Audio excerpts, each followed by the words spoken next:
Hey Sensei, you know what we should do? We should get some wild caught tuna. Wild? Wild caught tuna, fresh off the boat. It's another good protein that we can definitely cook. So I like salmon, I also like tuna. Not all the time, but a good mix in. Okay? And when you smell it, no smell. That's actually the way it's supposed to be. If you have fish that actually smells like fish, I think it's not so good. Alright, so I'm going to take this tuna steak and put it right. Actually, let's spray the pan a little bit. Just a little bit. I don't really want it to stick. It's a non-stick pan, but I definitely don't want to stick. Alright, turn up the heat a little bit. Medium. This one, I am going to season a little bit. I'm going to season it with a little bit of pepper.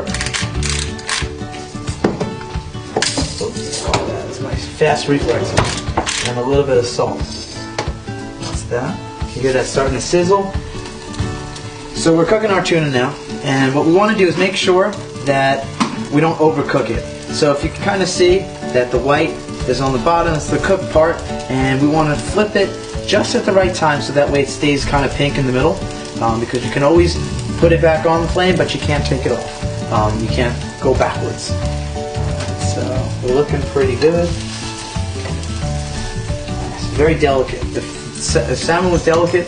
Tuna, I feel, is even more delicate kind of fish.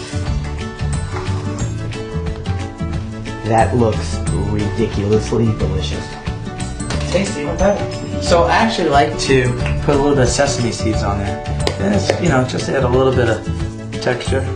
Cook the rice cooking.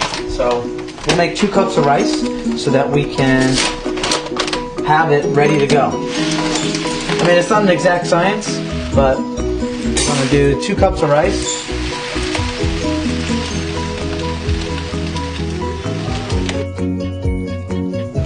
And I just follow the directions on the back, which is 2 cups of rice, 3.5 cups of water, and it says about a tablespoon of oil. Now this oil in here is olive oil, half of it, 50% of that, and canola oil. Together it mixed, I feel like it kind of does better with the food. So that's a tablespoon right there. Close it up, push rice. This kind of has a setting for each thing, so you forget about it. We got our asparagus that we're going to prepare. Very simple. We're going to cut it. We're going to lay it on the cookie pan, and put a little bit of olive oil and salt and pepper and put it in the oven for actually 10 minutes. Really nothing at all. So we already cleaned it off. I like to cut off this part right here because it's like kind of hard. Just right through. This reminds me of cutting like the stems of a flower. Very easy to do. Okay. So I'm just going to line it up. Very, very simple. We're going to just put a little bit of olive oil on it, drizzle. That should be enough. A little bit of salt and pepper.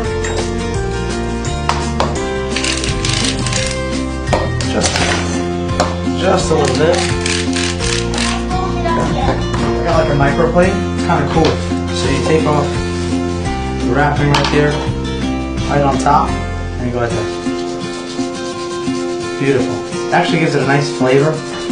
So a nice little Pico Romano. We're going to take this and put it right in the oven.